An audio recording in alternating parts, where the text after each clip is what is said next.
Greetings and good morning from Los Angeles, California.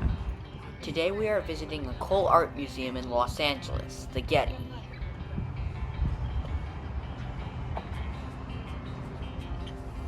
In order to get to the Getty, we have to get up the hill. Luckily, there is a small train service that allows you to take you to and from the Getty. Trains run frequently, nearly round the clock, making it easy to get to the Getty whenever you want. There is a small security line at the train station that passengers have to go through before getting on board. After getting through security, we made our way out onto the platforms where we waited for our train to arrive. Through those little trees over there, I managed to get a brief shot of downtown Los Angeles and the Pacific Ocean. However, I would get better views both at the Getty and from the train.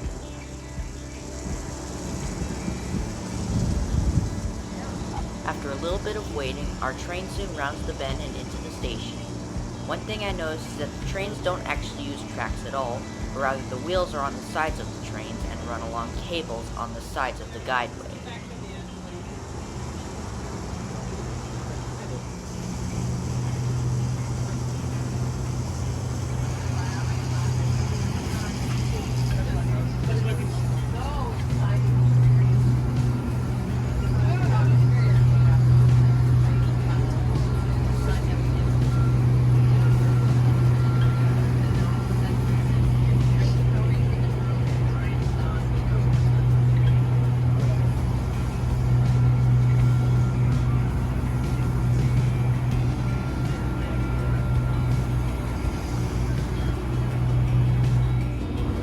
With our train now having arrived, we can climb aboard for our ride up to the Getty.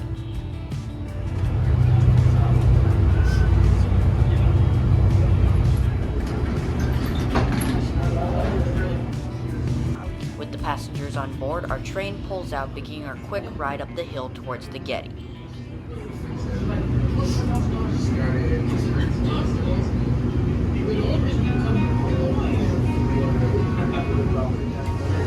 As you may have noticed from before, there is a window out the front of the train, which means we can get some great views of the tracks in front of us. Always fun to get cab views on your train.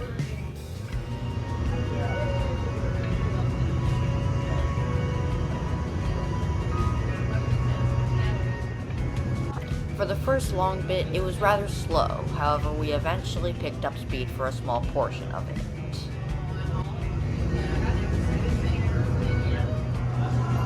Being this high on a hill, we could get a great view of downtown Los Angeles from the train as we powered up the hill. Los Angeles has always been one of my favorite cities in California, mainly because of the beauty that surrounds it. Making our way up the hill, our sister service soon passes us by on the other side of the guideway.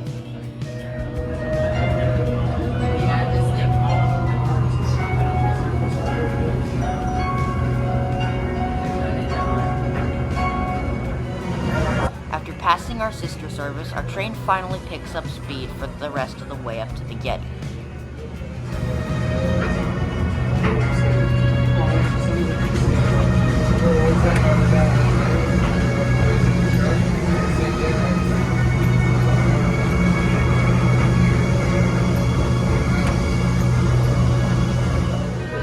While we're waiting to arrive at the Getty, let's take a brief look at the seating on this train. There is more than enough space to stretch out across the aisle to get comfortable, however I wouldn't recommend it as it could block other passengers. The seats aren't the most comfortable you can find on most other trains, but they're good enough for a few minutes as this ride is only lasting a few minutes at most.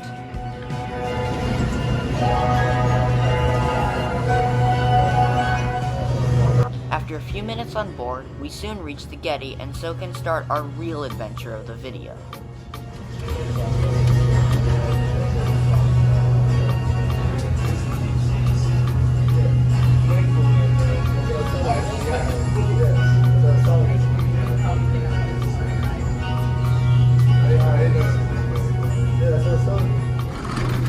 Train at its terminus, we can hop off to explore the museum.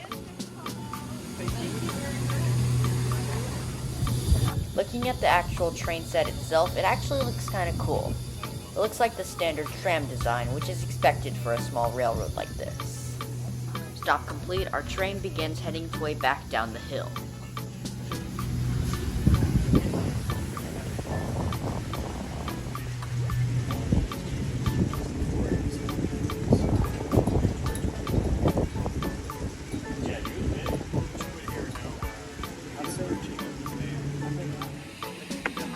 train now gone, we can head up the stairs towards the museum itself. The museum was named after J. Paul Getty, who lived from 1892 to 1976. He viewed art as a civilizing influence in society, and his bequest enabled the creation of trust. The museum itself is about 110 acres wide. Let's just say I probably didn't cover that much ground.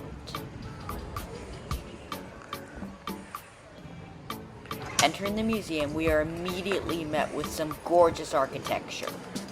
As well as the art itself, the museum itself also just looks so nice from the inside.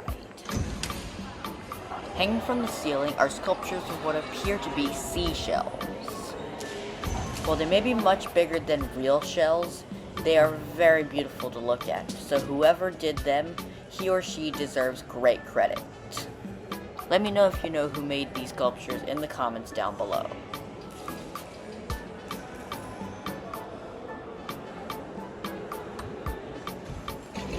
On the wall here is the board that appears to display very important writing.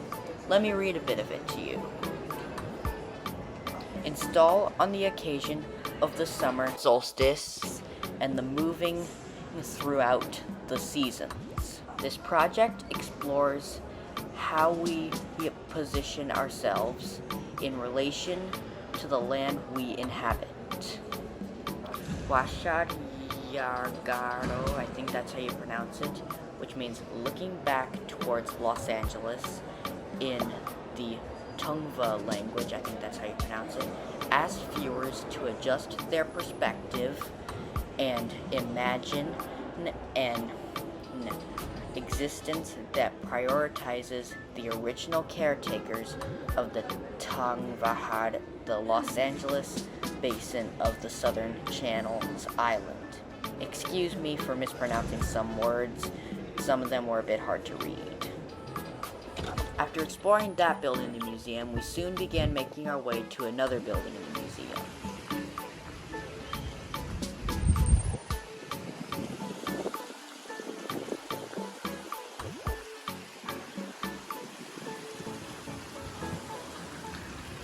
There is a water fountain out here which I suspect is for display. I've seen a lot of water fountains at many art museums, which I suppose is for display as just stated. Let me know in the comments down below if you know more about them. From the museum, we can get a fantastic view of downtown Los Angeles and the Pacific Ocean. I could spend hours looking at Los Angeles from the high mountains around them, as well as the vast views of the Pacific Ocean. This is one of the prettiest scenery I've ever seen. This is the thing about the West, it's always pretty wherever you go.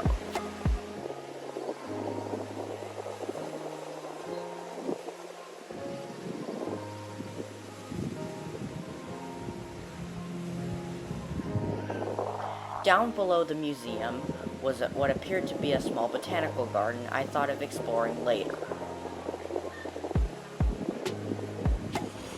Before the botanical garden, let's head inside this other building and take a look at some more artwork.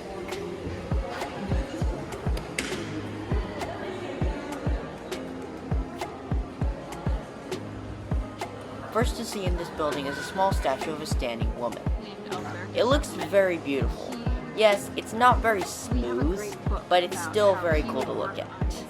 The statue was made by Alberto Giacometti, I think that's how you pronounce it, who lived in Switzerland from 1901 to 1966. Alberto, I'm very proud of you for what you've done, and I'm sorry if I mispronounced your last name. After checking out the statue, we made our way upstairs to check out some paintings.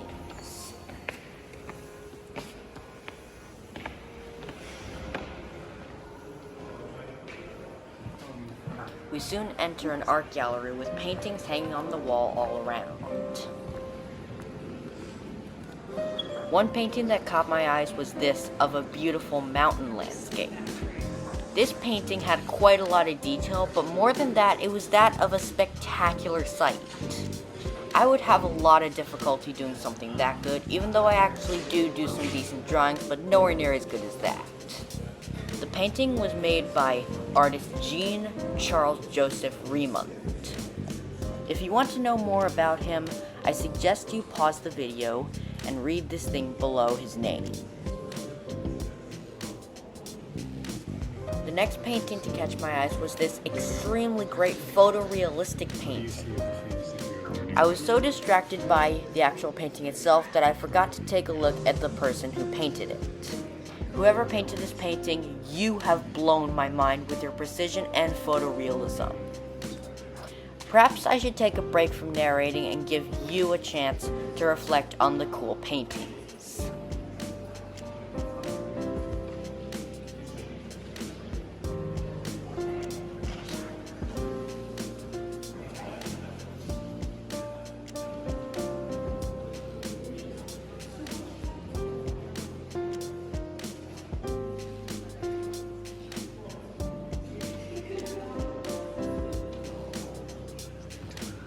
The next painting here was that of some ships sailing on the ocean. The painting was much blurrier than the other paintings, but mostly on the ocean parts, which kind of makes sense seeing as they would be splashing around, so it would make sense to blur them a little. Another painting was that of what appeared to be a bullfight, which I did not enjoy looking at. Not that I didn't think it was a great painting, because it actually looked pretty good, but because bullfighting is a very cruel thing, using animals to make humans seem strong and powerful. Of course, there is much more to art than just painting. Near the edge of this gallery here is this cool stone sculpture that is very accurately proportionate. If there was a hardest thing to do out of that stone sculpture, it would definitely probably be hair. Making our way to the next gallery, we find some more but slightly different paintings. For instance, this painting here is a whole lot more blurry than the other paintings have been in the other gallery. This is because when trains were invented, travel became a lot faster, and so everything outside became a lot blurrier. This point will likely be proven when I ride Amtrak back to Austin in a future video. This here has the basic proportions like the shadows and the shading, but it doesn't have like very detailed proportions that make it super photorealistic. After looking at some paintings, I decided to head back outside to enjoy the cool California air.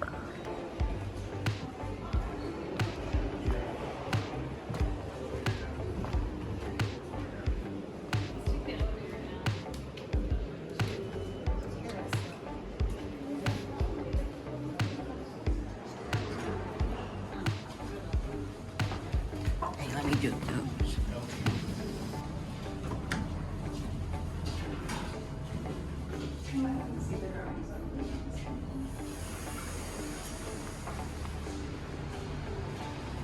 On the lower level here, you'll find a gift shop where people can buy things. Mostly there are certain clothes that feature the museum, or mostly books. Now that we are down, we can head out into the California afternoon.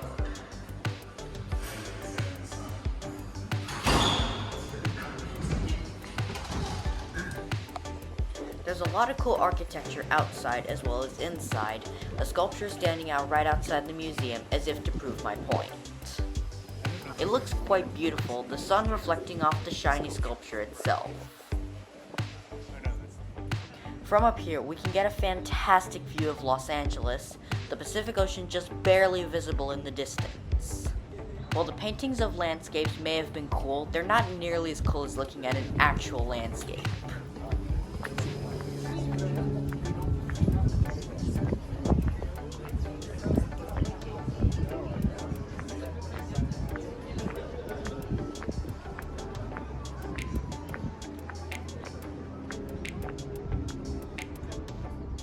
I could literally spend hours looking at this, and I probably would never get tired of looking at the beauty of California.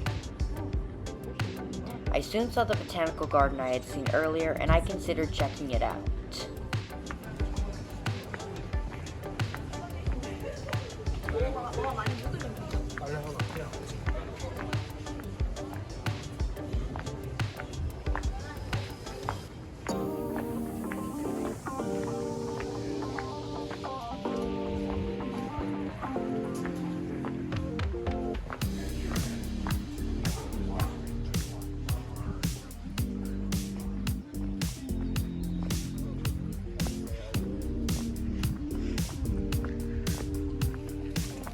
On my way into the garden, I saw this tree which had some kind of wire thingies holding it up. I'm not sure whether it was a creation or that it's even that good for the tree, but it is what it is.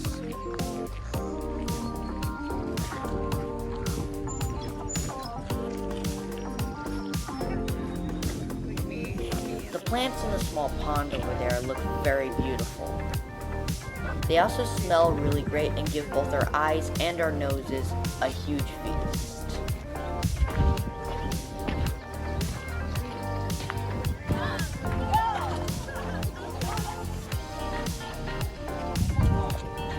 First to see in the garden are a couple of potted plants which you would usually find in many botanical gardens.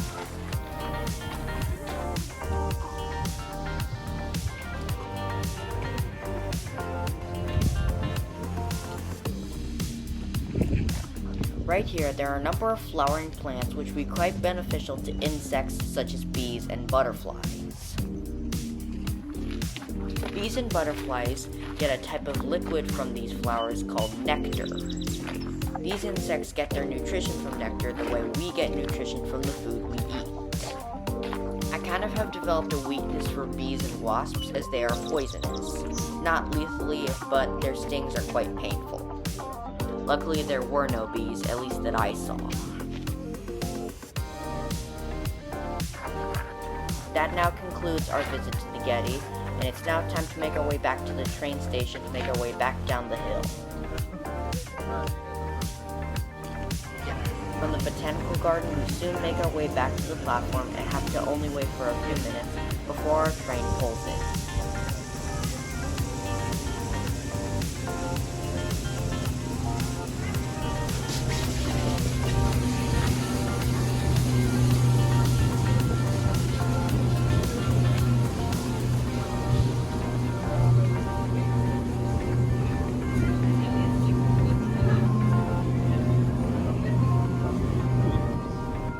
Stop, we can hop on board for the return ride. With all passengers now on board, our train pulls out, beginning our ride back down the hill. Unfortunately, I couldn't get any cab view shots heading down the hill, as a few people were standing right in front of it, and I didn't want to disturb them.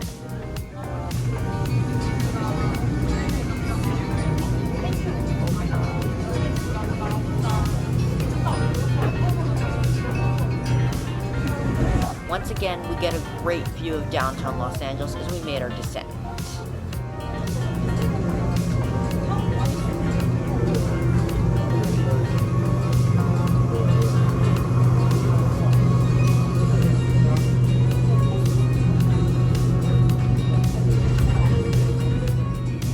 After a few minutes of riding, we finally arrive back down the hill where we will bring today's video to a close. In the next video, I will be back in West Palm Beach, Florida for my return journey to Miami on Brightline. Anyways, if you enjoy my videos, I suggest you like and subscribe.